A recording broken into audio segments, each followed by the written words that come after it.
It's circumference equals 2 pi r. Well, since we've got a radius of 1, that makes the math simple, right? There you go. So now you know how the formula got to be that way. Okay, now I'm going to tell you how radians and degrees relate. What you're seeing here is a slightly different picture of the unit circle, and the red side, which is moving around, is going to be called the terminal side, and the green side is going to be called the initial side. So I put it in your heads that a radian is a length, and I'm going to adjust this so that, there we go, the terminal side is 1 radian away from the initial side. So this is a length along the outer edge of the circle here. But a radian can also be describing the angle formed by the terminal side and the initial side right inside here. Okay, well, let's bring degrees into this. So there we go. We see this is 57 degrees, and that is the same thing as 1 radian. Alright, well, it might not seem very natural and they don't quite go together, but let's just move this, see where the logical matchups are. Right here, at exactly halfway point, on the way to 1 complete pi radian, this is pi over 2 radians, and that's 90 degrees. And over here we've got 1/4 pi, or just pi over 4. This is the same as 45 degrees.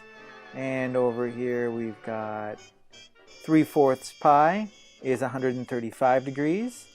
And of course here is 1 complete pi, and that's 180 degrees. But there's a few other important ones. There is 30 degrees, which is 1/6 pi. 60 degrees, which is 1/3 pi. 120 degrees, and although the radians didn't make it look nice, this is actually 2/3 pi, or 4/6 pi. And over here, 150 degrees, which is 5/6 pi. Okay, let's move on. Let's talk about how to convert degrees into radians. The formula for converting degrees to radians is degrees divided by 180 times pi. So I'm going to move this randomly here and just kind of put it there. And we see we've got 72.06 degrees. Alright, let's bring in a calculator and try to convert that. 72.06 divided by 180, and multiply that by pi. 1.2576, and that is the angle in radians. Okay, so let's convert between given radians to get a degree measure. Here's the formula for doing that. You take your radians, divide it by pi, and then multiply by 180. Here is the calculation for that. I encourage you to give this a try on your calculator. Just put in 3/4 times pi divided by pi times 180, and there we go, 135 degrees. Okay, we're on to the last part. This is the complete unit circle, and I'm going to show you how you can find the various points of interest, the XY coordinates of places along the edge of the unit circle. What you're looking at is the upper right quarter of the unit circle. Take a look here at the coordinates for 30 degrees or pi over 6. The x coordinate is square root 3 over 2, and the y coordinate is 1/2.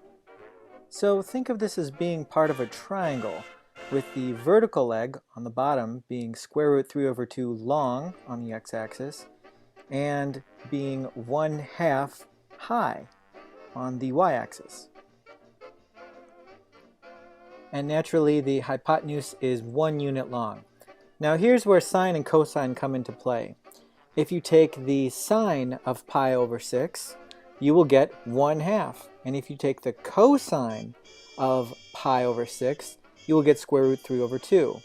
Now when you do this in your calculator, you'll get a long decimal. But you can confirm that this is square root 3 over 2 by typing it in and taking a look. A final word on some strategies for helping you to memorize some of these XY coordinates along the outer edge. Look for symmetry. Look and see how similar and different the 30 degree and 60 degree mark are. Notice that all the starting x coordinates for everything on the left side of the y-axis is negative. And keep in mind, the only numbers that you have to memorize are 1/2, square root of 3 over 2, square root of 2 over 2.